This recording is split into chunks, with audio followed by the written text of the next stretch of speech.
नमस्कार दोस्तों, मैं सतीश जायसवाल, एक्यूप्रेशर थेरेपिस्ट। आज आप लोगों के लिए पंच तत्व की 6 ऊर्जाओं के बारे में बताने आया हूँ। आज हम लेंगे पंच तत्व की पहली ऊर्जा को। पंच तत्व जैसा आपने पीछे पढ़ा होगा, सबसे पहला एलिमेंट था वुड एलिमेंट, वायु तत्व।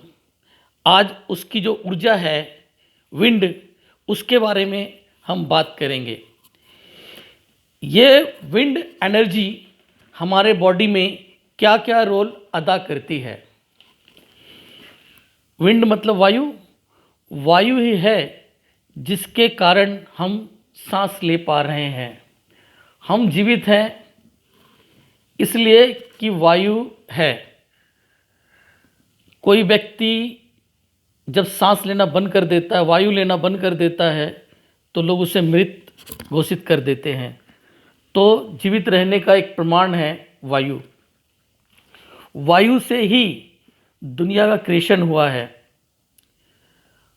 पेड़ पौधे इस वायु के अंदर आते हैं। वायु हमारे शरीर में है, तभी हम जो भोजन लेते हैं वो डाइजेस्ट होता है। इसका मतलब ये हुआ कि जब ये वायु है तभी हमारा डाइजेस्टिव सिस्टम, हमारा सर्कुलेटरी सिस्टम, यहाँ तक कि हमारा एक्सक्रीटरी सिस्टम और नर्वस सिस्टम भी इसी के द्वारा चल पा रहा है। अगर शरीर के अंदर वायु बढ़ जाए तो तकलीफ होएगी। जैसे कि वायु चाहिए, सभी को चाहिए, वायु मिलेगा तब सांस ले पाएंगे और हमें ठंडक रहेगी शरीर। लेकिन अगर वायु ज़्यादा हो जाए, आंधी तूफान आने लग जाए, तो वो तकलीफ देने लगते हैं। इसी तरीके से जो वायु हमारी साथी थी, अगर कभी शरीर में बढ़ जाती है तो वो तकलीफ लाती है। जैसे बदन में दर्द, चलने फिरने में दर्द, खाना हमने खाया, वायु ज़्यादा है, उल्टे तरफ आने लग जाएगी। बमन यानी कोई चीज़ अपनी जगह से हिल जा रहा है, उसके अंदर वायु बढ़ गई। कोई चीज़ कोलैप्स हो रहा है, उसके अंदर वायु बढ़ गई है।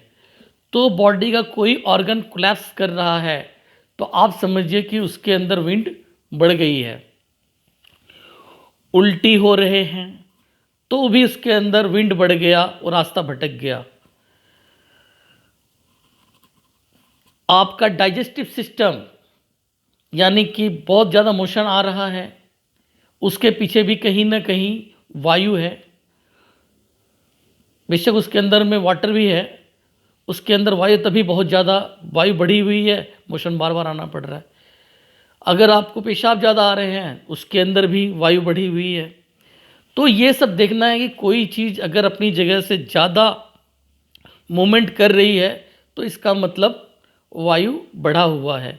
अगर कहीं मूवमेंट कम हो रहा है तो इसका सीधा सा मतलब है कि वायु कम है। जैसे कब्ज रह रहा है तो समझिए कि वायु कम है, जो आगे उसे पास नहीं होने दे रहा। इसी तरीके से आप बैठे हो, आपको आराम है,